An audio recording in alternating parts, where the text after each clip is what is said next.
नमो अरिहन्ताणं नमो सिद्धाणं नमो आयर्याणं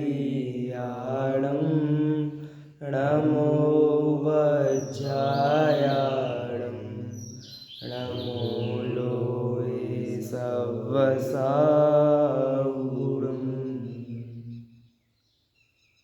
वन्दितु सर्वसिद्धे ध्रुवमचलमणोवमं गतिं पत्ते वोच्छामि समयपाहुडमिडमोऽसुतकेवलीभणिदम् नमः समयसाराय स्वानुभूत्या चकासते चित्स्वभावाय भावाय सर्वभावान्तरच्छिदे।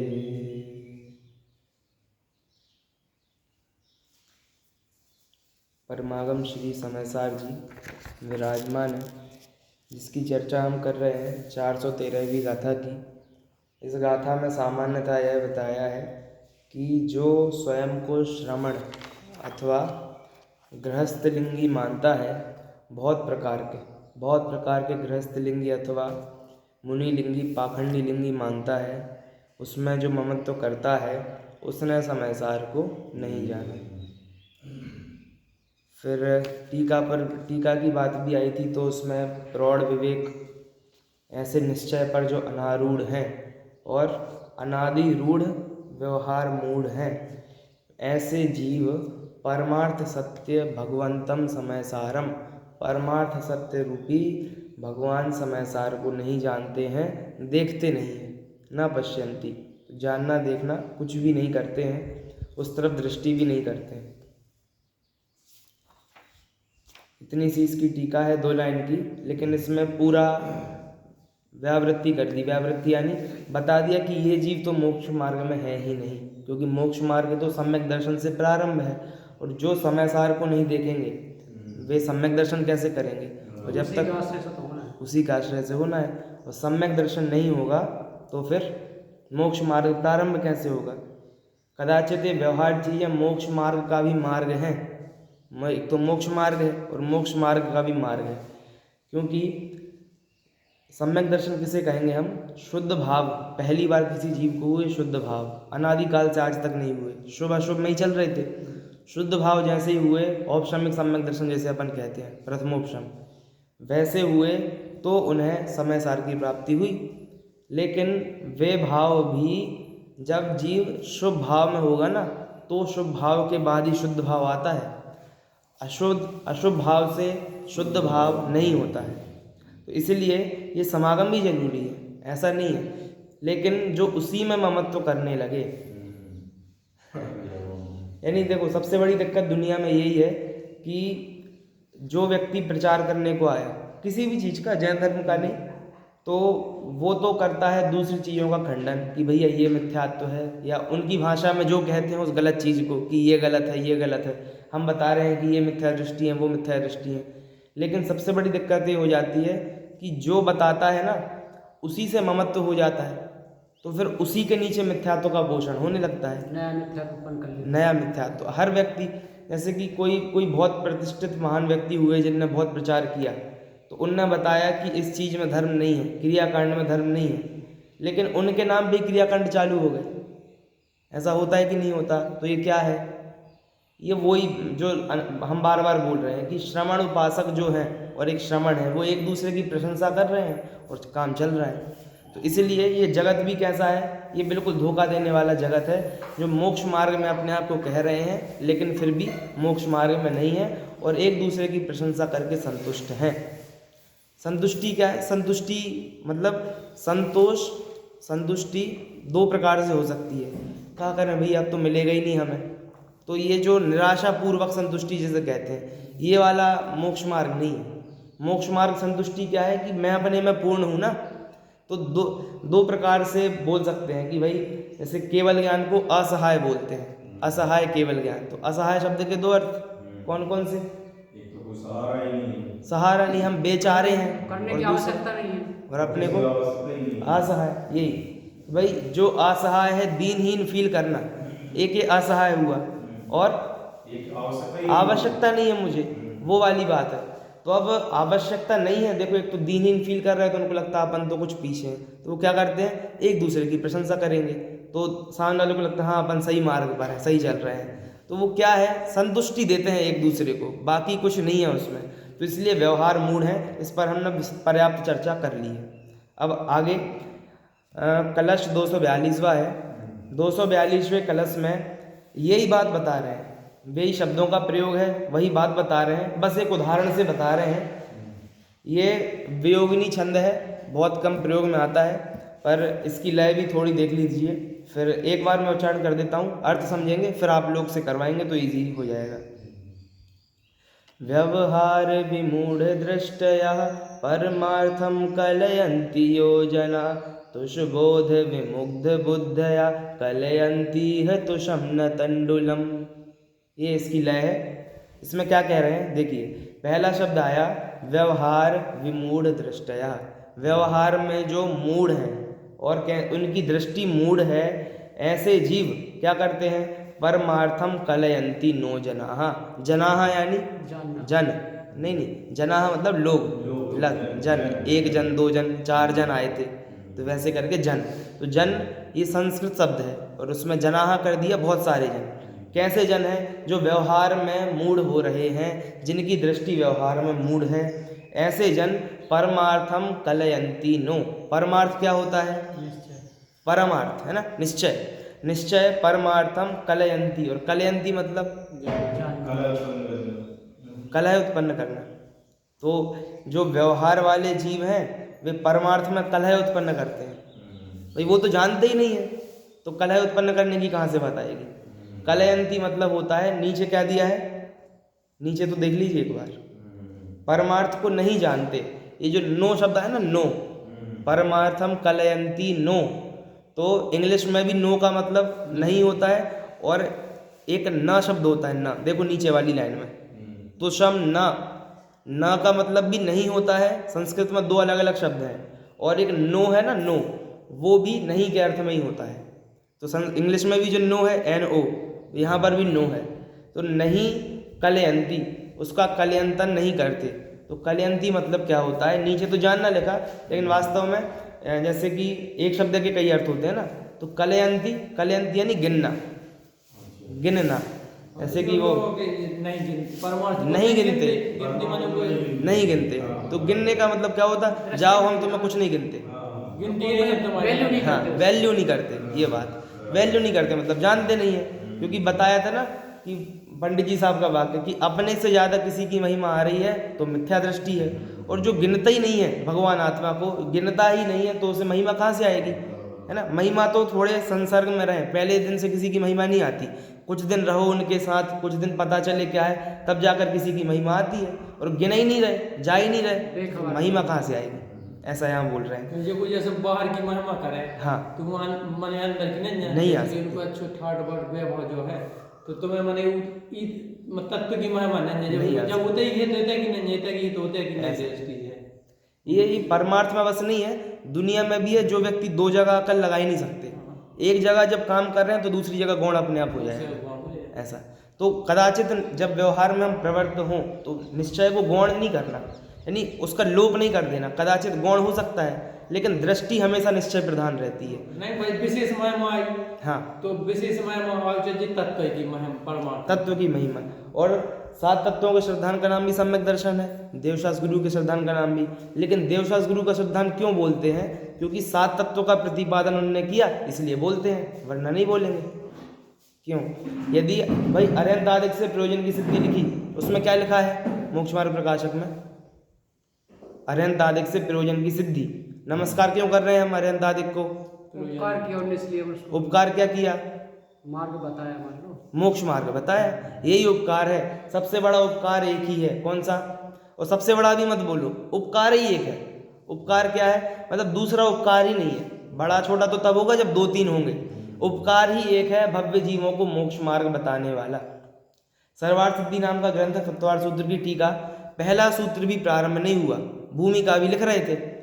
उसमें ही उन्होंने बोला कि ये जो मुनिराज है ना, ये मुनिराज कैसे हैं, ये मुनिराज जिनका परोपदेश मात्र ही एकमात्र कार्य है। क्या बोला? परोपदेश, पर का हित करना ही जिनका एकमात्र कार्य है, ऐसे मुनिराज। और अपन ने क्या पढ़ा है कि भैया जो तो अपने लिए मुनि बने हैं, दूसरों के लिए मुनि नहीं बनते। और वहाँ क्या लिख रहे हैं पूज्यपाद आचार्य सर्वार्थ सिद्धि में कि परोपदेश ही, परहित करना ही जिनका एकमात्र कार्य है।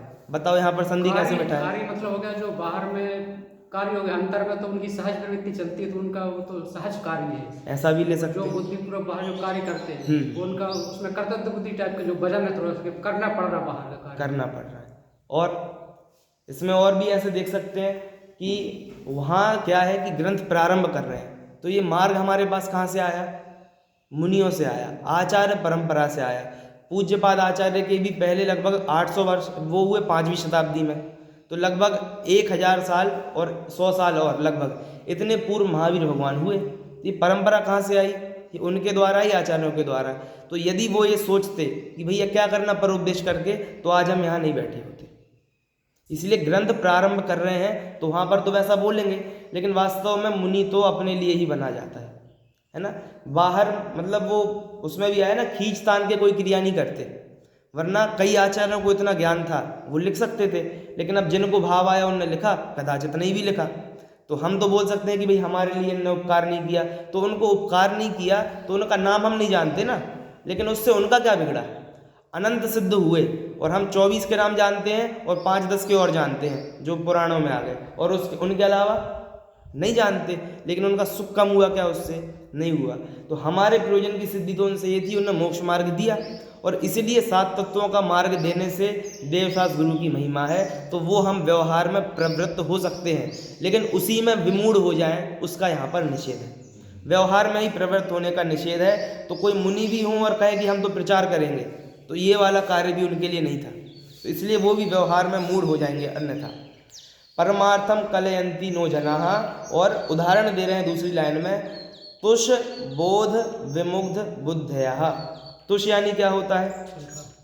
तुष यानी छिलका। नीचे देख लीजिए, तुष बोध विमुग्ध बुद्धयः, जैसे जगत में जिनकी बुद्धि तुष के ज्ञान में ही मोहित है, भूसा में। और तुष और चावल की जो बात करते हैं, एक तो भूसा मेरे ख्याल से गेहूं के साथ आता है, और चावल के साथ आता है धान, धान उसका कवर, तो उसे भूसा बोलते हैं क्या? उसे सामान्य वैसे। तो कहने का मतलब ये है, वो क्या है कि वो चावल का उदाहरण बहुत अच्छा घटता है। कैसे घटता है कि धान अकेला हमने ज़मीन में लगा दिया, वो जो ऊपर का है, ऊपर का छिलका अकेला लगा दिया, तो उग सकता है क्या? नहीं उगेगा। और केवल यदि हम चावल लगा दें तो क्या करना पड़ेगा? दोनों लगाने पड़ेंगे, दोनों लगाने पड़ेंगे, तब जाकर कुछ प्रतिफलित होगा उसमें से। तो उसी प्रकार कोई सोचे कि भैया हम तो केवल द्रव्यलिंग धारण करेंगे, है ना, अपन तो केवल बाह्य क्रिया को ही प्रमुख मानेंगे, तो भी कुछ प्रतिफलित नहीं होने वाला। और जब तक द्रव्यलिंग नहीं होगा तो भावलिंग तो अपने आप नहीं हो सकता। अब और इसलिए जो लोग, जिसको चावल चाहिए थे लेकिन उसने बाहर से देखा, क्या देखा भी ये चावल तो कैसे होते हैं खेत में लगे हुए छिलके सहित, तो उसने ऊपर ऊपर से देखा, उसको चावल तो दिखे ही नहीं। चावल देखने क्या करना पड़ेगा? उसको खोल के देखना पड़ेगा, और खोल के देखा नहीं, जो देखा उसे ही मान लिया आंखों से, तो क्या होगा? उसी में संतुष्ट हो जाएगा। फिर वो कहीं से निकल रहा था, तो किसी बाई ने वो निकाले, अलग अलग किए और बाहर डाल दिए, तो उसे लगा, अरे वाह इनके पास भी है, तो उन्होंने कहा ये हमें दे दीजिए, और उन्होंने ले लिए, खरीद लिए, उतने ही दाम में खरीद लिए। कितने दाम में? जितने दाम के चावल आ रहे थे। अब बाहर के जो छिलके, उनकी वैल्यू क्या है? कोई वैल्यू नहीं है, लेकिन दाम कितना चुका दिया? पूरा चुका दिया। तो ये क्या हुआ? उतने में ही जितनी महिमा द्रव्यलिंग की है वो तो है ही, लेकिन भावलिंग की महिमा जितनी है उतनी ही द्रव्यलिंग की मान ली, पूरी की पूरी। तो होंगे तो साथ में सहचारी हैं, लेकिन किस पर कितना वजन देना, किस नए की प्रधानता रखना, ये प्रत्येक जीव को अपना अपना देखना चाहिए। और प्रत्येक जीव को क्या देखना चाहिए?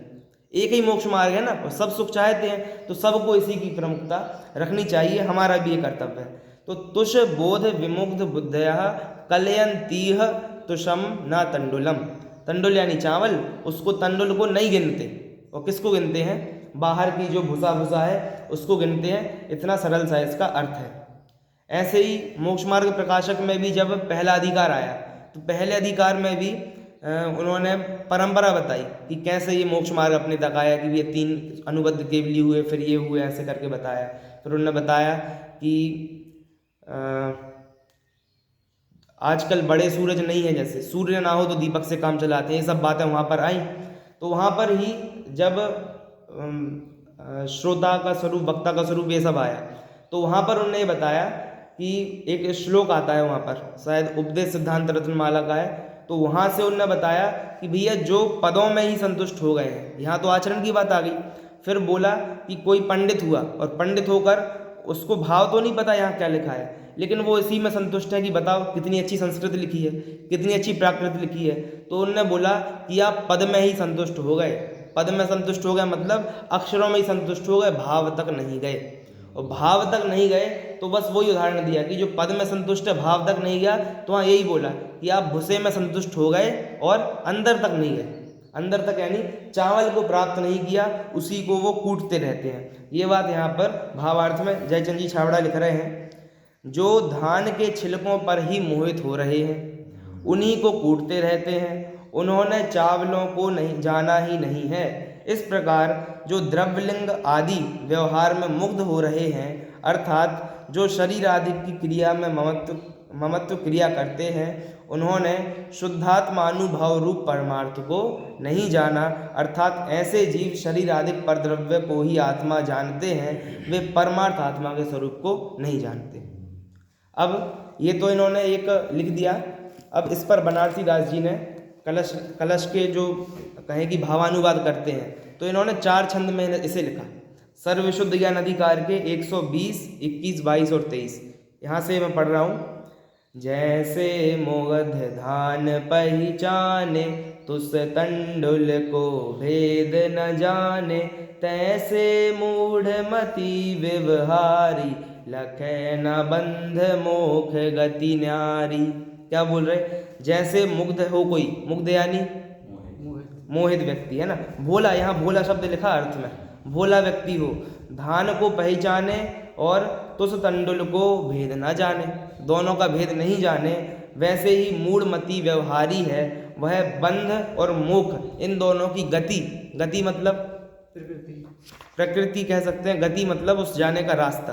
तो गति यानी बंध का रास्ता क्या है, मोक्ष का रास्ता क्या है, दोनों को न्यारा न्यारा नहीं जानता है, ऐसा यह व्यवहारी जीव है। इसके बाद 3 दोहे और लिखे। देखो इतना जितना अर्थ इसमें आया उतना तो आ गया जितना कलश में कहा था। अब कुछ अपनी तरफ से भी वो लिख रहे हैं जो कि इसी अर्थ का पोषक है। जे व्यवहारी मूढ़ नर, पर जय बुद्धि जीव, तिनको बाह्य क्रिया विषय है अवलंब सदीव। क्या बोल रहे? जो व्यवहारी मूढ़ नर हैं उनको पर्याय बुद्धि जीव बोला। जीव की एक क्वालिटी बता दी, कौन सी क्वालिटी? पर्याय बुद्धि जीव, नाम ही दे दिया कि पर्याय बुद्धि जीव हैं और इनको बाहर की क्रिया विषय, बाहर की क्रिया में ही अवलंब सदीव, अवलंब सदीव यानी हमेशा ही इसी का आलंबन है, एक ही आधार है। आधार चला जाए तो व्यक्ति कैसे रहेगा? तो वैसे ही इनका आधार क्या है? व्यवहार है। ये सोचते हैं व्यवहार चला जाएगा तो मेरा क्या होगा, ऐसा। अगला, कुमति बाहिज दृष्टि सो बाहिज क्रिया करंत, माने मोख परंपरा मन में हर्ष धरंत। कुमति जीव है, बाहर की दृष्टि से बाहर क्रिया करंत, बाहर की दृष्टि से बाहर की क्रिया करता है। जैसे कि किसी ने हरा चश्मा पहन लिया हो, हरा चश्मा पहन लिया हो तो दुनिया कैसी दिखेगी? हरी दिखेगी। बाहर कैसी हो? कैसे भी वर्ण की हो, हरी दिखेगी। पीला पहन लिया तो पीली दिखेगी। और जिसने बराबर ट्रांसपेरेंट चश्मा जो नंबर वाला या जैसा भी होता है वो पहन लिया तो जैसा है वैसा दिखेगा। तो वैसे ही अनेक अनेक प्रकार के वेश धारण किए जाएं तो फिर अपने हिसाब से दुनिया को देखते हैं। इसलिए बताया कि जिनकी दृष्टि बाहर है वो बाहर की क्रिया करंत, वो बाहर की क्रिया करने वाले हैं, इसलिए उसी को मोक्ष परंपरा मान लेते हैं और मन में हर्ष धरंत। बात सबसे बड़ी बात यही है क्या कि क्रिया तो ज्ञानी जीव भी करते हैं लेकिन वो उसमें संतुष्ट नहीं है। और ये क्या है? इसी में हर्ष धरंत, इसी में संतुष्ट हो जाते हैं, इसी से अपने आप को सुखी मानते हैं तो आगे बढ़ने का मन नहीं होता है। मन में हर्ष धरंत। शुद्धात्म अनुभव कथा कहे समकिति कोई, ये परसों बताया था ये वाला गा के। शुद्धातम अनुभव कथा कहे समकिति कोई, सो सुनि कहता सो कहे यह शिव पंथ न कोई सम्यक दृष्टि जीव सामने से आकर बतावे कि भैया मोक्ष मार्ग तो क्या है, सम्यक दर्शन ज्ञान चारित्र मोक्ष मार्ग है, तो इनको क्या रिप्लाई देते हैं, यह मोक्ष मार्ग नहीं है जो आप बता रहे हो, जो हम कर रहे हैं वही मोक्ष मार्ग है। अब यहाँ पर देखना ये है कि यहाँ बात किन की चल रही है, बात किन की चल रही, व्यवहारी जीव की चल रही है, जो कि दूसरों से कहते हैं ये कोई मोक्ष मार्ग नहीं है, जो सामने से बताने आते हैं। तो अब हमें बस इतना नहीं करना कि वो ऐसा करते हैं, देखना ये है कि हम इसमें आते हैं कि नहीं आते हैं। मुख्य बात ये है, हम इसमें आते हैं कि नहीं आते, ये विचार करना चाहिए। अपने पास कोई सम्यक दृष्टि जीव आकर बोले कि ऐसा ऐसा करो, तो अब हम अपने पास तो कोई आया नहीं, तो अपन तो सही है क्या, ऐसा नहीं है भाई। जिनवाणी में किन्ने लिखा है, आचार्य देव ने लिख दिया है, तो ये हमारे पास ही तो आए ना। आचार्य देव हमसे कह रहे हैं कि व्यवहार कोई मोक्ष मार्ग नहीं होता, लेकिन हमने पढ़ भी लिया, अर्थ भी कर दिया, संस्कृत से सब जान लिया, लेकिन फिर भी मन में जो एक अभिप्राय बैठा है ना, वो नहीं हटने लगता है। मन में अभिप्राय कैसे बैठा है, मन का अभिप्राय मतलब श्रद्धा में अभिप्राय। 3 प्रकार की चीज होती हैं, क्रिया, परिणाम, अभिप्राय। तो क्रिया तो हम सब समझते हैं, क्रिया क्या होती है, बाहर में जो की जाए सो क्रिया होती है। फिर परिणाम क्या होते हैं, परिणाम यानी उसमें जो अपने तात्कालिक भाव हाँ भाव जो चल रहे हैं वो है परिणाम। अब इन दोनों से भिन्न अभिप्राय क्या चीज है, अभिप्राय क्या चीज है, अभिप्राय मतलब इंटेंशन, ठीक है। और मतलब जैसे भाव के तात्काल परिवर्तित होते रहते हैं, लेकिन जो अपना अभिप्राय होता है वो बदलता नहीं। श्रद्धा के लेवल की बात है वहाँ पे। ये देखो, एक इंटेंशन का मतलब होता है कि हमारा अभिप्राय कैसा, जैसे हम बोलते ना, आप अन्यथा मत लेना, हमने ऐसे बोला था, जैसे सामने वाले को बुरा लग रहा हो, ऐसा हमें लगे कि भाई इनको खराब लग गया, तो अपन क्या बोलते, हमारा इंटेंशन वो नहीं था जो आप समझे, फिर अपन स्पष्ट करते हैं अपनी बात। तो हम सभी यहाँ पर प्रवचन सुनने आए, तो अपना इंटेंशन क्या है, इंटेंशन तो अपना सही है कि भाई अपनी प्राप्ति करने जाएंगे। तो बताओ हमारा अभिप्राय सही है कि गलत है। भाई हम ज्ञान प्राप्त करने नहीं आए कि अपने को गाथा याद हो जाए, हम इसलिए आए कि हमें अपना हित हो जाए। इस अभिप्राय से आप लोग आए अपने घर से, हम भी इसी भावना से आए। तो हमारा अभिप्राय सम्यक है कि मिथ्या है, बस इतना चर्चा करनी है अपने को। ये जो समझने के लिए आए वो अभिप्राय सही है। हाँ, और जो मूल में जो अपन शरीर को या मन विभिन्न प्रकार से वो अभिप्राय सही नहीं है। हाँ, जो समझने के लिए आए वो दृष्टिकोण से तो सही आए, ठीक है, और जो वास्तव में अभी बैठा है वो अभिप्राय सही नहीं। अभिप्राय सही नहीं। देखिए क्या होता है, उसी शब्द का अर्थ दुनियादारी में हम जो प्रयोग करते हैं और उसी शब्द का पारिभाषिक अर्थ जो यहाँ होता है ना, दोनों में अंतर होता है। जैसे अपन कई शब्द होते हैं, दृष्टि है, दृष्टि मतलब देखना होता है जगत में, और यहाँ पर क्या होता है, श्रद्धा होता है। उसी प्रकार अभिप्राय शब्द है। अभिप्राय शब्द का अर्थ हम जो दुनिया में प्रयोग करते हैं वो तो ये होता है कि अपना इंटेंशन क्या है, आप गलत मत लेना जो भी बताया। तो वास्तव में हम तो जो आए हैं ना, ये भी व्यवहार है कि हम आत्मा के हित से आए हैं। ये भी एक अपने में बड़ी बात है कि भाई हम आत्मा का हित, स्वयं का हित करने आए हैं इस अभिप्राय से। लेकिन यदि हमारा हित नहीं हो रहा है तो समझो अभिप्राय खोटा है। एक बार मैंने ऐसी विचार कर रहा था कि अभिप्राय खोटा है, पर अपन तो आत्मा के हित से बैठे। तो मैंने अपने एक मित्र से कहा कि अपन प्रवचन सुनने गए, अपन तो जाते आत्मा के हित से, लेकिन अपना अभिप्राय खोटा है, तो वो मानने तैयार नहीं। क्यों मानने तैयार नहीं, अपन तो आत्मा के हित से आते हैं, अपना अभिप्राय कैसे खोटा है। तो वो वहाँ ये नहीं समझ रहे हैं कि अभिप्राय का मतलब इंटेंशन नहीं है। बस अभिप्राय का मतलब यदि हम मिथ्या दृष्टि हैं, कुल मिलाकर पुरुषार्थ पूरा नहीं हो पा रहा है, तो कहीं ना कहीं तो चूक है ना, कहीं ना कहीं तो चूक है। यही अभिप्राय की भूल है। उसमें भी गहराई से देखा तो उसकी जो आप कह रहे हो ना, इस इंटेंशन से आया, उस इंटेंशन की जड़ में जाओ तो वो इंटेंशन सही ही नहीं आया, सही नहीं आया। एक व्यवहार का इंटेंशन सही नहीं आया, एक भाव के रूप पर आ गया। वो विकल्प क्रिया परिणाम अभिप्राय है ना, तो क्रिया तो आप दिख ही रही आंखों से, परिणाम कर लिए चलो आज आत्मा का हित करेंगे, लेकिन अभिप्राय तक मत जाओ।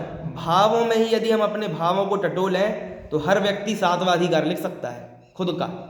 मोक्ष मार्ग प्रकाशक का टोडरमल जी ने 7वां अधिकार लिखा।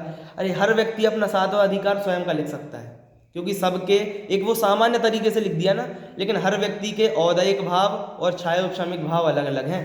देखो औपशमिक भाव तो वही है जो सम्यक दर्शन होना है, छायक भाव भी वही होना है, पारिणामिक भाव सबके हैं ही, लेकिन सबके औदयिक भाव उदय से होने वाले और क्षयोपशम से होने भाव भिन्न भिन्न हैं। तो प्रत्येक व्यक्ति अपना अपना लिख सकता है सात्वाधिकार। तो परिणामों में ही अभी हम पूर्ण शुद्ध नहीं हुए, जो बात आपने उठाई। और फिर अभिप्राय तक जाने की तो दूसरी बात है।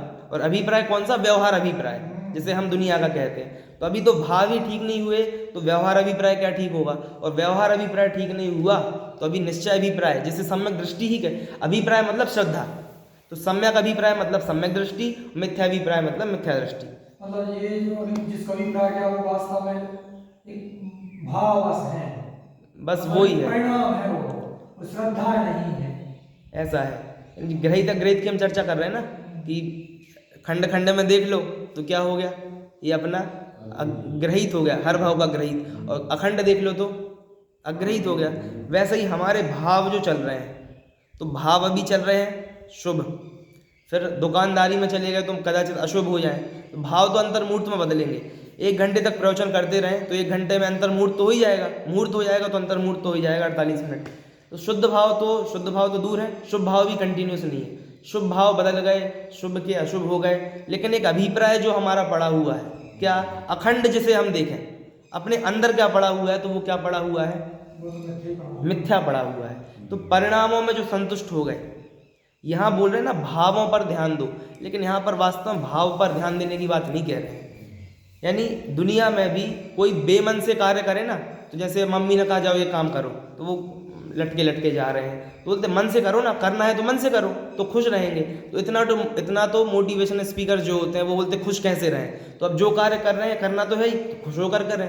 तो इतने भाव सुधारने से सुखी, इतना तो वो थोड़ा थोड़ा मोटा मोटा बोलते हैं, वो भाव भी वहाँ शुद्ध नहीं है पूरे, यानी साफ नहीं है, परिणाम तो बहुत दूर रह गया है ना। तो वहाँ पर तो वो उसी में संतुष्ट होने बोलते हैं। वो बोलते हैं मैं हैप्पी लाइफ जीता हूँ, हैप्पी लाइफ, कुछ हैप्पी लाइफ नहीं है। वो शब्दों में हैप्पी लाइफ है, वो बोलने में ऊपर से अच्छा लगता है, चमक दिखती ना चमक, तो वो वैसा अच्छा लगता है। सजा लिया, स्टेज सजा लिया, हाउ द जोश ऐसे करते हैं, तो वो सब चिल्लाते हाई सर हाई सर, तो सबको लगता है कि हाँ अपना कुछ हो गया। लेकिन अंदर में व्यक्ति खुद से पूछे ना, तो वो जो मोटिवेशनल स्पीकर है वही खुद बोलेगा मैं क्या करता रहता हूँ। सच्ची, मतलब बाहर से जो नए नए लोग हैं, मान लो 18 साल के 19 साल के बिगिनर्स हैं, जिनने आज तक तत्व ज्ञान देखा नहीं, तो 18 साल के 30 साल तक के भी हो जाएं, बूढ़े लोग भी हो जाएं, वो लोग भी यही समझते हैं ये लोग जो अध्यात्म की चर्चा करते पागल हैं। कुछ करो, हाउ द जोश बोलो, नारे लगाओ तो कुछ हो जाएगा है। वो 1 2 3 4 जैन धर्म की जय जयकार, ये चल रहा है। हाँ, यही तो सब क्या होता है, देखो ऐसा होता है कि जैसे विद्यालय वगैरह में हम लोग पढ़ते हैं ना, तो कोई भी उद्दंड बालक जो होते हैं, जैसे मान लीजिए, तो अकेला गलती करे और अकेले को डांट पड़े तो उसको खूब खराब लगता है कि हमारी तो बेइज्जती हो गई, ठीक है। और पूरी की पूरी क्लास कार्य करे और फिर मास्टर जी चिल्लाएं, सुबह हंसा था दो ऐसे हो गए, ये देखो डांट रहे, पीछ बुरा नहीं लग रहा, क्यों नहीं लग रहा? सब ने कर लो, सब ऐसे ही है, अपन सही है, मतलब ज़्यादा कछु नहीं, अपन ज़्यादा गलत नहीं है, और अकेले हो जाए तो खराब लगता है। यही चल रहा है, क्या चल रहा है कि भैया ठीक है, बहुत बढ़िया, जोश हाउ द जोश कर रहे हैं, तो वो सब एक साथ कर रहे हैं, तो आजू बाजू देखते लगता सभी तो ऐसे हैं, अपन कहाँ गलत है ना। तो वो अभिप्राय पोषक वाले सब सामग्री मिल गई है, तो वो चल रहा है काम, ज़्यादा भी उसी में मजा आ रहा है ना। तो इंटरेस्ट है, हाँ, हम वो छोड़ दूसरे महान मजे हैं जाएंगे नहीं, हमें जी अच्छे लगा तो हम तैयार हैं। भाई हम कह रहे हैं कि हमने गलत पंथ छोड़ दिया, सही मार्ग पर आ गए, सही शास्त्र मिल गए, लेकिन यदि गोष्ठी में भी आ गए अपन जैसे, क्योंकि ग्रंथ पूरा करना अपना उद्देश्य कुछ है नहीं, अपना उद्देश्य है अपनी जो अभिप्राय जिसकी हम बात कर रहे हैं। तो यहाँ पर हमने कही कि फुटेरा की गोष्ठी में समयसार चल गया, श्रावकाचार चल गया, और जो भी है मतलब मोक्ष मार्ग प्रकाश चल गया, तब तो दो बार चल गया, मतलब क्या चल गया, तो गया वो तो है ना। मतलब बौद्धिक स्तर पर विकास हुआ कि नहीं हुआ वो तो व्यक्तिगत जान है, और वास्तव में देखा जाए तो आप लोग जैसे हो कि अब आपको आजीविका का अब दूसरा नहीं फिक्स हो गया, आप लोग अब आप लोग को कुछ कैरियर बनाना हो, ऐसी बात नहीं है। तो बहुत ज़्यादा याद करके भी आप लोग क्या करेंगे, मोटा एक अपन चर्चा करें कि जैसे समय सार याद कर लिया जाए, करना क्या है, बस एक ही काम अब तो जीवन में कि जो गृहस्थी चल रही है वो तो चल ही रही है। एक वो तुष्मास भिन्न वाली जो बात है कि वो जान लिया ना, छिलका और वो अनाज भिन्न, तो अभी तो अपनी बात क्या चल रही है कि कितने भी ग्रंथ चल जाए, कुछ भी हो जाए, लेकिन मान्यता नहीं सुधरी है, तो कितने साल से गोष्ठी चल रही है जान लेना, कितने साल से हम जुड़े हैं जान लेना अपना अपना। लेकिन उसी व्यवहार में संतुष्ट हो गए कि देखो हम गोष्ठी से जुड़े हैं, तो हम गोष्ठी से जुड़े हैं, जिस दिन नहीं पहुंच पाए तो उस दिन अपने आप को हम पहुंचा ही नहीं पाए, तो उसमें बुरा मान लिया कि अपने आप को गिलानी करते रहे। उसका निषेध नहीं है, लेकिन क्या मानते हैं कि गए तो बहुत अच्छा और नहीं गए तो खराब, तो उसमें अपने आप को उस क्रिया का कर्ता मान लेते हैं। क्या बोला? क्रिया का कर्ता मान लेते हैं तो खराब लगता है। और जाने की चलो व्यवहार में तो जाना चाहिए, लेकिन निश्चय से तो ना मैं प्रवचन सुनने वाला हूँ और ना मैं न प्रवचन सुनने वाला हूँ, दोनों बातें कल जिसकी बात आई थी। तो इसलिए जो माहौल बना बना के अपन एक दूसरे को मूर्ख बना रहे हैं, ये बंद करना चाहिए सबसे पहले तो। क्यों? क्योंकि अकेला व्यक्ति, ये भी एक ग्रहित मिथ्यात्व है। क्या कि भैया अग्रहित तो था ही, उसके पोषक और मिल गए, वही बात हुई ना। तो व्यक्ति को तो यही चाहिए था कि कोई भी चीज़ हो ना, यदि वो प्रगति ना करे तो वो अपने आप अधोगति को जाती है। पुरुषार्थ करना बंद कर दें यदि हम, जैसे कोई गाता हो और गाना यदि वो बंद कर दे और वो सोचे कि आज जहाँ तक मैं आ गया हूँ बंद कर दूंगा तो यहीं रहा हूँगा, ऐसा नहीं होता। अपने आप क्या होगा? नीचे गिरेगा।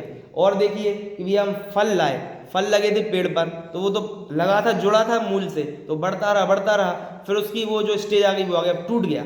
अब कोई कहे रखा है और ऐसे ही बना रहेगा, ऐसे ही बना रहेगा तो क्या होगा? नहीं बना रहेगा, सड़ेगा वो। तो वो पुद्गल का तो स्वाभाविक नाम ही है पूर्णगलन स्वाभाविक, वो तो पुद्गल सड़ेगा ही। लेकिन जीव भी यदि पुरुषार्थ बंद कर दे तो वो क्या होता है? गिरना चालू हो जाता है, गिरना चालू हो जाता है। गुणस्थान में भी यदि आप लोग देखेंगे, एक बार बोल के बस आगे बढ़ रहा हूँ जितना समझ में आए, कि गुणस्थान में भी 5 प्रकृतियाँ होती हैं अनादिकाल से जीव की, 1 मिथ्यात्व, 4 मंतानुबंधी, अनादि से। जैसे सम्यक दर्शन होता है तो वो 1 की 3 हो जाती हैं, मतलब 7 प्रकृतियों की बात कर रहे हैं, दर्शन मोहिनी अनंतानुबंधी की। सम्यक दर्शन किया तो वो 3 टुकड़ों में बढ़ जाती है, 3 टुकड़ों में, मिथ्यात्व, सम्यक प्रकृति, ये 3 में बढ़ जाती है। तो उनकी शक्तियाँ बढ़ जाती। वो अंग्रेजों ने किया था ना कि भैया फूट डालो और फिर राज्य करो, तो वैसे ही एक ही प्रकृति 3 में बढ़ गई, तो तब सम्यक दर्शन बना रह सकता है, छाया उपशमिक, किसी को सम्यक प्रकृति का उदय भी बना रहे ऐसा। लेकिन जैसे ही जी मिथ्या दृष्टि हुआ और बहुत काल बीत जाए ना, तो भी प्रकृतियाँ फिर जुड़ती हैं, 7 की 6 होती हैं, 6 की 5 होती हैं। तो कुल मिलाकर कहने का मतलब यह है कि पुरुषार्थ यदि जीव बंद कर दे सम्यक दृष्टि होने के बाद भी, तो वह प्रकृतियों में फिर बल आने लगता है ना। ऐसा एक मोटा मोटा है कि भाई उनमें बल आने लगता है, तो जीव को फिर पुरुषार्थ करने की गुंजाइश और कम बचती है। क्यों? क्योंकि पुरुषार्थ बोलते हैं निमित्तों के अधीन नहीं है, लेकिन फिर भी इतना तो अधीन है ना कि जब प्रकृतियों का उपशम आदि होगा तो कुछ पुरुषार्थ कर पाएगा, और वो ही नहीं करेगा तो फिर प्रकृतियों का उपशम भी नहीं होगा। तो कहने का मतलब है कि पुरुषार्थ करते रहें तो बढ़ते जाएंगे, और यदि संतुष्ट हो गए तो फिर अपने आप डिमोशन चालू है। यहाँ वो बात चल रही थी। तो बात यहाँ से निकली थी कि कोई हमसे आकर बोले कि भैया मोक्ष मार्ग में लगो, और फिर वो क्या बोलता है, नहीं नहीं हम तो ठीक है। तो इसलिए हमें आपस में एक दूसरे से ऐसा करना छोड़ना चाहिए, और परमार्थ मार्ग पर मिलकर भी बढ़ना चाहिए, अकेले भी बढ़ना चाहिए। फिर अब अगला छंद जो है 242वां कलश बहुत सरल है। अब अगला देखिए, ये स्वागता छंद है। द्रव्यलिंग ममकार मीलितै दृश्यते समय सार एव न द्रव्यलिंग मिह यत्किलान्यतो ज्ञानमेकमिदमेव हि स्वतः। इस छंद में ये बता रहे हैं कि द्रव्यलिंग वाले समय सार को नहीं देखते, द्रव्यलिंग में जो मूढ़ हो गए हैं। मीलित शब्द का प्रयोग किया, अभी मूढ़ शब्द आ रहा था, अब अंधा शब्द आया। अंधा शब्द कैसा आया? मीलित, मीलित यानी वो एक आपने सुना होगा ना, चक्षुरुन्मीलितम येन तस्मै श्री गुरुवे नमः। तो उन्मीलित था वहाँ पे, चक्षुः उन्मीलित, उन्मीलित यानी खोलना, खोलना, ऐसे खोलना। और कैसे? उसमें तो क्या है कि भैया गुरु ने ज्ञान रूपी शलाका से, जो काजल लगाने की शलाका होती है ना, एक ऐसी शलाका से, ज्ञानांजन शलाकया, उससे हमारी आंखें खोल दी, इसलिए गुरु को नमस्कार हो। लेकिन जो खुद ही की आंख बंद रखेगा वो दूसरों की कैसे खोलेगा? तो वैसे ही द्रव्यलिंग ममकार मीलितैः, द्रव्यलिंग में ममकार करने से जिनकी आंखें स्वयं ही कैसी हो गई हैं? मीलित हो गई हैं। जो गुरु स्वयं ही मीलित हो गए हैं, वो अपने शिष्यों की आंखें कैसे उन्मीलित करेंगे? बराबर।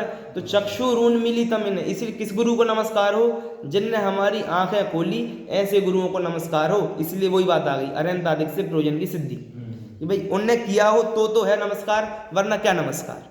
इसलिए द्रव्यलिंग में ममकार करके जिनकी मीलित हो गई है चक्षु, यानी जो अंधे हो गए हैं, मीलित बस नहीं बोल रहे, अर्थ में तो क्या लिख दिया, अंधे ही हो गए हैं, तो वे दृश्यते समय सार एव ना, वो नहीं देखते हैं समय सार को, समय सार को प्राप्त नहीं करते हैं, देखते नहीं हैं। और फिर जो दूसरी पंक्ति है वो बहुत मार्मिक है, देखिए नीचे लिखा है, नीचे से देख लो अपन हिंदी से, फिर बाद में संस्कृत देखेंगे। कारण कि इस जगत में द्रव्यलिंग तो वास्तव में अन्य द्रव्य से होता है, द्रव्यलिंग वास्तव में अन्य द्रव्य से होता है, और मात्र यह ज्ञान ही निज आत्म द्रव्य से होता है। हाँ, द्रव्यलिंग बताओ, पुद्गल के अलावा क्या है बता दो। जीव द्रव्य को माइनस कर दिया, अब बताओ क्या बचा, जो बचा वो द्रव्यलिंग। बाहर की क्रियाएं हो रही हैं, जीव द्रव्य की बात कर रहे हैं, अब उसकी पर्याय भी जो अभी क्रिया परिणाम विपर्याय की बात की ना, परिणाम भी जो हो रहे हैं, क्योंकि द्रव्यलिंग यहाँ पर किसको ले रहे हैं, झूठा आचरण करने वाले को नहीं ले रहे हैं, सच्चा आचरण और उत्कृष्ट भाव। एक लॉजिक आप देखिए, श्रावक कहाँ तक जा सकता है, भावलिंगी श्रावक, पंचम गुण स्थान वर्ती, नहीं ये तो है ही पंचम गुण स्थान तक। अब वो अगली गति में जाएगा स्वर्ग में, तो कहाँ तक जा सकता है, 16वें स्वर्ग तक। गुण स्थान तो 5वां है, जैसे 5वां कर लिया अपन ने, लेकिन स्वर्ग कौन से जा सकता है, 16वें, ठीक है। और मिथ्या दृष्टि भावलिंगी ना हो, जो मिथ्या दृष्टि हो, ऐसे मुनि कहाँ तक जा सकते हैं, क्यों जा सकते हैं, इसका लॉजिक क्या है बताओ। स्वर्ग कैसे मिलेगा, शुभ परिणामों से। तो कहने का मतलब है वे भावलिंगी मुनिराज पहले गुण स्थान में रहकर इतने उत्कृष्ट भाव करते हैं, भाव की बात कर रहे हैं, अभिप्राय की बात नहीं कर रहे, परिणाम इतने उत्कृष्ट करते हैं कि वे 9वें गिरेवक तक जा सकते हैं, द्रव्यलिंगी। और आप कितने ही मतलब भावलिंगी हो गए, भावलिंगी से तात्पर्य सम्यक दृष्टि हो गए और प्रतिमाएं भी धारण कर ली, लेकिन फिर भी कहाँ तक जा पाएंगे, 16वें स्वर्ग तक। 16वें स्वर्ग के ऊपर जाकर और कषायों की हीनता होती है, लेकिन फिर वही बोल रहे हैं, कषाय मतलब भाव, कषायों की हीनता, भावों की प्रगाढ़ता, ये क्या है, वहाँ तक जा सकते हैं। तो यहाँ ये बोल रहे हैं द्रव्यलिंग वास्तव में अन्य द्रव्य से होता है, तो अन्य द्रव्य से जो हो रहा है कौन, ऐसा द्रव्यलिंग। तो द्रव्यलिंग के कारण भी जो चीज़ मिलेगी वो भी कैसी होगी, अन्य द्रव्य में ही होगी। तो चाहे स्वर्ग चले जाओ और सम्यक दृष्टि नरक भी जाते हैं, राजा श्रेणिक हैं अभी, और तीर्थंकर प्रकृति बांध रहे हैं, मतलब कैसी विचित्रता है। अब वो तीर्थंकर प्रकृति बांध रहे हैं तो वो परिणामों से बांध रहे कि अभिप्राय से बांधते हैं। अब अभिप्राय से तो बंद ही नहीं होता, वास्तव में अभिप्राय से तो बंद नहीं होता, निर्बंध का नाम है अभिप्राय, है ना। लेकिन फिर भी अभिप्राय के साथ यदि वो भाव अशुभ भी होंगे, अभिप्राय उनका शुद्ध है, छायक सम्यक दृष्टि, और परिणाम कैसे कर रहे हैं, क्रोधमान वाले नारकी जीवों को प्रायः क्रोधमान ही होता रहता है। उनको माया और लोभ कभी वर्ष में एक आध बार होती है, यानी 1000 बार क्रोध करेंगे तब जाकर 500 बार मान करेंगे, और 500 बार जब मान करेंगे तब जाकर एक बार माया करेंगे, और जब 500 बार माया करेंगे तब जाकर एक बार लोभ करेंगे। तो माया लोभ रागात्मक कषाय है और क्रोधमान द्वेषात्मक कषाय है। तो नारकी जीव क्रोधमान में ही लगे हैं, यानी 1000 बार जब क्रोधमान करेंगे उसके बाद एक बार माया करेंगे, यानी राग भाव भी इनको कब आएगा, कंटिन्यूअस द्वेष भाव चल रहा है। फिर भी वो द्वेष भाव किसके साथ है, शुद्ध अभिप्राय के साथ है राजा श्रेणिक को, इसलिए तीर्थंकर प्रकृति बंध रही है उनको। सम्यक दृष्टि कोई बंदी तीर्थंकर प्रकृति, यदि वही जीव चाहे सम्यक दृष्टि हो, अभिप्राय से नहीं हो रहा, जब तक मिथ्या अभिप्राय तब तक वो आश्रव माने खोटा आश्रव चल रहा है। हाँ वो चल रहा है, शुद्ध अभिप्राय हो गया, हाँ अभिप्राय से हो नहीं रहा है ना, अब जो भाव चल रहा है कंटिन्यू मान और उसके, हाँ अब वो आश्रव कैसे हो रहा, अच्छा प्रश्न है। तो ये है कि जब तीर्थंकर प्रकृति का बंध प्रारंभ होगा, प्रारंभ यानी कब किया उन्होंने प्रारंभ, श्रेणिक पर्याय में किया और वो कंटिन्यू चल रही है। प्रारंभ किया तब तो कौन से भाव से किया था, कौन से भाव से किया था, शुभ भाव थे।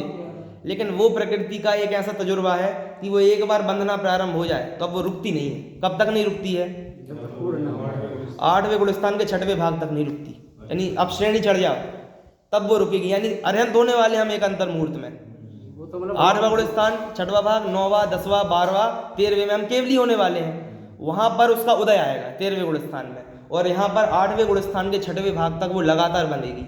कब से, कि वो नरक में चले जाओ चाहे स्वर्ग में चले जाओ, कंटिन्यू बंधेगी। तो वो प्रकृति का ऐसा स्वभाव है कि उसका आश्रव निरंतर होगा, इसलिए उसको एक अलग ही कैटेगरी में डाल दिया, निरंतर बंधी प्रकृति है, अनादिकाल से। बंद तो रही है, हाँ, पर उसका कुछ उसका यही है कि वो प्रारंभ हो रही है वो शुभ भाव से, और फिर कंटिन्यूस अब वो 16 कारण भावना भी नहीं बाहर है।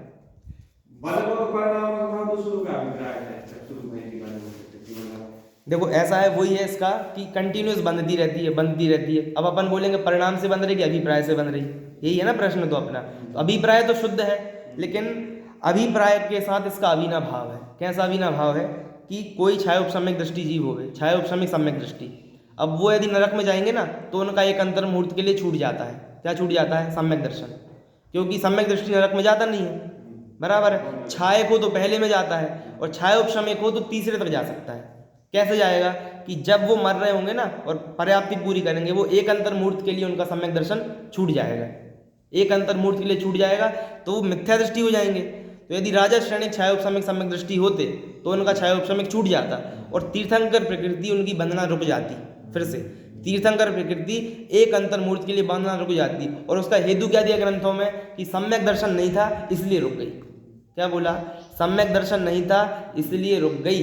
तो वो जो परिणति है ना, परिणति का अभिनव भाव है उसके साथ, और फिर इतनी उत्कृष्ट परिणति हो जाती है 8वें गुण स्थान के 6वें भाग के बाद कि अब उतने परिणामों में वो जीव उस प्रकृति की बंध विच्छुद्धि कर देता है, बंधन रोक देता है, उतने लेवल पर वो अपने परिणाम बढ़ा लेते हैं। वो जो अधाकरण अपूर्वकरण आदि है ना, उसमें इतने परिणाम बढ़ा लिए कि अब उनको बंद होना ही रुक गया तत्संबंधी।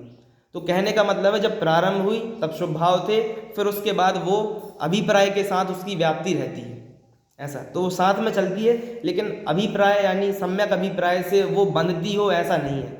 देखो दो जीव ऐसे होते ना, बस में अपन दो लोग जा रहे हैं तो वहाँ कोई स्वभाव तो चलता होगा, तो कंटिन्यूअस चल रहा है, ऐसा नहीं है।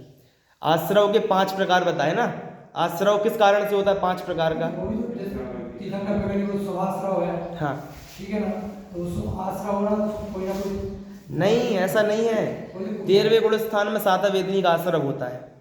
13वें गुण स्थान में कौन से भाव है?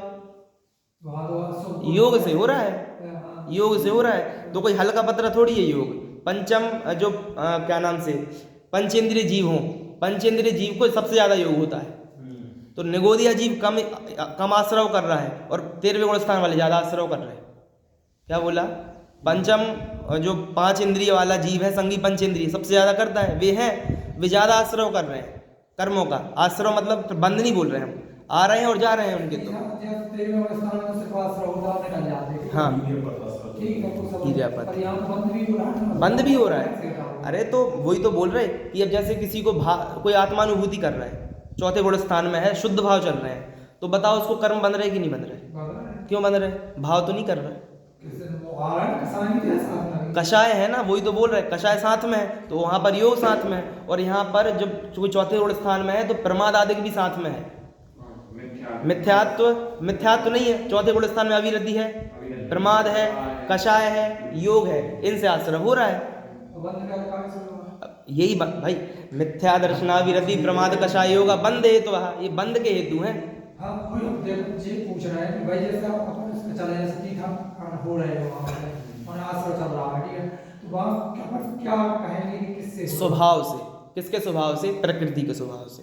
प्रकृति का ही ऐसा स्वभाव है कि वो कंटिन्यूस बनती है। इसमें आप ऐसा ही प्रश्न कर सकते हैं कि भैया अब वो थोड़ा समय हो रहा था, बाकी अपन चलो ये विषय प्रश्न किए इसमें उनका मिथ्यात्व चला गया। अब मिथ्यात्व का जो 5 कारण बंद की है, हाँ, आश्रव, उसमें मिथ्या अविरति प्रमाद और कषाय, हाँ, तो मिथ्यात्व चला गया उनका। बाकी 4 से होता रहता होगा क्या? 4 से भी होता रहता है, वही आश्रम है, वरना वो तो 8वें गुण स्थान के 6वें भाग के बाद भी ये हैं। 8वें गुण स्थान का 6वां भाग चला गया, उसके बाद फिर क्या क्या है अब बताओ जरा। 8वें गुण स्थान के 6वें भाग के बाद क्या क्या बचा आप तो ये बता दो बस। मिथ्यात्व नहीं है, अविरति नहीं है, प्रमाद नहीं है, कषाय है और योग भी है, फिर भी क्यों नहीं बन रही? प्रकृति का ऐसा ही स्वभाव है। कोई भी कषाय होगी अंतर्मूर्त से ज़्यादा नहीं चलेगी, क्रोध है वो बनेगी भी नहीं अंतर्मूर्त से ज़्यादा, और उदय भी नहीं आएगा उसका। ये तो क्या प्रकृति का स्वभाव। हाँ, जिस चीज का पक्ष हो गया है उसका प्रतिपक्ष भी होना चाहिए। कैसा प्रतिपक्ष होना चाहिए? भाई जैसे प्रकृति अकेली कैसे बन जाए, ऐसे किसी कोई बन जाए प्रकृति नहीं बन सकती ना, इसलिए तो उसका प्रतिपक्ष की तरफ चाहिए कि जैसे चलो ठीक है एक द्रव्याश्रय होता है, द्रव्याश्रय में क्या होता है, भावाश्रय होता है, द्रव्याश्रय होता है, कोई प्रकृति कैसे ही बन जाए ऐसा तो संभव है नहीं है। एक वो तो भावाश्रय में आप क्या क्या लेते हैं, भावाश्रय में क्या क्या ले रहे हैं? हम तो ये पूछना चाह रहे हैं, वो हम आपकी समझ गए, उसका उत्तर यही है कि स्वभाव से होती है, इसमें आप और ज़्यादा तर्क नहीं कर सकते। हाँ, ये स्वभाव से ही ऐसा होता है। आप हमें बता दो 4 प्रकार की कषाय होती हैं, क्रोधमान माया लोभ, तो अभी अपन को चल रही है ना क्रोधमान माया लोभ की नहीं चल रही? मतलब ये था हमारा क्वेश्चन। हाँ। कि इसमें मिश्र तो नहीं चलता हमारा, मिश्र नहीं चलता है। आप तो कैसे भी परिणाम करो, अभिप्राय यदि आप, क्योंकि वो पुण्य प्रकृति, उत्कृष्ट पुण्य प्रकृति, तो कम से कम अभिप्राय की व्याप्ति तो चाहिए वहाँ पर, सम्यक दर्शन की व्याप्ति, लेकिन परिणामों की व्याप्ति नहीं चाहिए। जब अपन उसको स्टार्ट कर रहे हैं तब बस उसको चाहिए। यानी कहने का मतलब है अपन गाड़ी चालू करते तो एक बार चाबी भरते हैं, लेकिन जब तक वो गाड़ी चल रही है हर बार पूरे टाइम चाबी भरते रहेंगे क्या? फिर तो वो चलता रहेगा, कभी स्लो होगी कभी तेज होगी, लेकिन एक बार शुरू में वो करना पड़ता, किक मारना पड़ता। वैसे यहाँ पर 16 कारण भावना वो अभी नहीं बाहर है, लेकिन तीर्थंकर प्रकृति बन रही है। अब यदि हमने 16 कारण भावनाओं को तीर्थंकर प्रकृति का आश्रय कह रहे हैं तो फिर हमेशा भाते रहो। फिर 16 कारण भावना भाते समय यदि जीव आत्मानुभूति करेगा तो 16 कारण भावना रुक जाएंगी। आत्मानुभूति में भाव नहीं होते तो उसको आत्मानुभूति के समय बंद रुक जानी चाहिए, लेकिन नहीं रुकती। क्यों? बाकी हेतु चालू है और बस 16 कारण भावना शुरू करने के लिए चाहिए थी। भाई जो कहते सब समय में हाँ जो आत्मानुभूति है, हाँ, उस समय जो स्वभाव है अबुद्धिपूर्वक कैसे हुए हैं? अबुद्धिपूर्वक है, ठीक है। अब आप हमें अबुद्धिपूर्वक भले ही हैं लेकिन उन्हीं से होता हो ऐसा नहीं है, क्योंकि अशुभ भावों से भी तो हो रहा है। नरक में देखो ना, अशुभ भाव चल रहे हैं, बुद्धिपूर्वक अशुभ भाव, मारने के बुद्धिपूर्वक अशुभ भाव। तो जब बुद्धिपूर्वक अशुभ भाव से बंद हो रहा है तो फिर आपको यह आग्रह क्यों है कि हमें शुभ भावों से बंद करवाना है? जब स्पष्ट बता दिया अशुभ भाव से भी तीर्थंकर प्रकृति बन रही है, बन रही है, बन रही है ना। स्वीकार नहीं, वो तो वस्तु स्वरूप है, इसमें आपके हेतु नहीं चलेंगे। इसमें तो हमें यह मानना पड़ेगा कि सूक्ष्मम जिनोदितम तत्वम, ये कैसा है? सूक्ष्म है जिनोदित तत्व, जिनके द्वारा उदित, यानी कहा गया सूक्ष्मम जिनोदितम तत्वम, ये सूक्ष्म है। हेतु भिर यन्न हन्यते, हेतु के द्वारा इसे आप नहीं काट सकते। आप हेतु लगाते रहो ऐसा ऐसा, इसको हेतु के द्वारा नहीं काट सकते। आज्ञा सिद्धम तु तत्साध्यम, आज्ञा सिद्ध है उसको ही आप साध्य बना लो अपना, यानी इसी को अपने अभिप्राय में उतार लो। क्योंकि नान्यथान्यवादी नो जिना, क्योंकि जो जिन होते हैं वे अन्यथावादी नहीं होते। अन्यथावादी यानी मिथ्या, वो हम समझ गए, एक ही उत्तर है। तो अपवाद भी होते हैं ना, अपवाद होते हैं कि हमने बोल दिया कि इन प्रकृतियों का ऐसा नियम होता है। आप और गवर्नमेंट सर पढ़ेंगे ना, उसकी टीका पढ़ेंगे, वो बता देंगे यहाँ ये अपवाद है, यहाँ ये अपवाद है, इस प्रकृति में ऐसा नहीं लेना। अलग अलग प्रकृतियों के अलग अलग नियम है। सामान्य अभी अपने को बहुत मोटा मोटा पता है, क्योंकि अपन ने बस 148 प्रकृतियों में से जो 100 में घट जाए, जो 200 मतलब 120 में घट जाए, वो अपन को पता रहता है। लेकिन कुछ कुछ रहती हैं जो नहीं होती। जैसे अपन बोलते हैं अपने को 148 प्रकृतियां हैं कि नहीं पूरी की पूरी, अरे नहीं है, तीर्थंकर प्रकृति नहीं है, आहारक दिक नहीं है, लेकिन अपन बोलते हैं अपन तो पूरी 148 प्रकृति के धनी है, धनी है, धनी है बोलते हैं। ऐसे वो प्रभाव में बोलते हैं, लेकिन अब वहाँ पर क्या लेना कि भैया कुछ प्रकृति तो अबंध प्रकृति है, ऐसा आज तक बंद ही नहीं और हो सकता किसी को बंद ही ना। ऐसी भी प्रकृतियां होती हैं, बहुत ऊंची ऊंची प्रकृतियां जो नहीं बनती है अपने को। अब नहीं बन रही तो नहीं बन रही, ये क्या है? अब कहते हैं 148 प्रकृति निरंतर बन रही, किसको? आयु को छोड़ के। अरे 148 नहीं बनती, 120 ही बनती है, 120 बनती हैं, और उसमें आप देखते जाओ तो और भेद निकलते जाएंगे, अलग अलग बताते जाएंगे। तो मोटा मोटा एक कथन है, जो अपन हेतु लगा रहे हैं वे अपन लगा रहे हैं सामान्य अपेक्षा, विशेष में वो नहीं घट पाएंगे। इतनी सी बात है और उसमें विशेष नहीं है। तो अपनी चर्चा तो यहाँ से तीर्थंकर प्रकृति पे चली गई। बात ये थी कि पराश्रित है, यहाँ से बात निकली थी द्रव्यलिंग कैसा है, वो परद्रव्य का है, और भावलिंग कैसा है, वो एक आत्मद्रव्य का है। तो अपन को उसी का अवलंबन करना चाहिए, और ये चर्चाएं उसमें सहायक है जो हम सब करते हैं।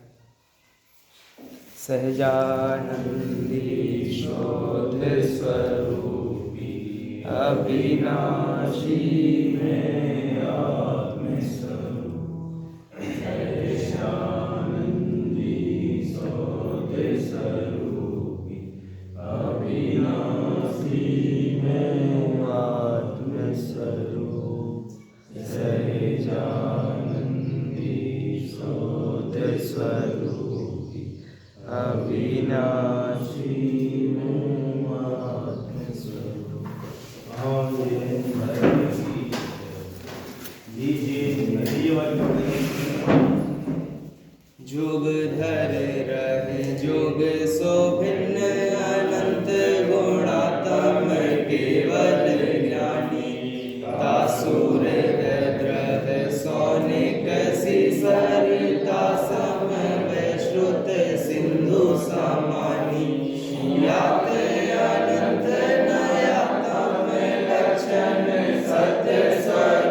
विदेश क्षेत्र में नहीं होती है, और उन्होंने दीक्षा भी ले रही है।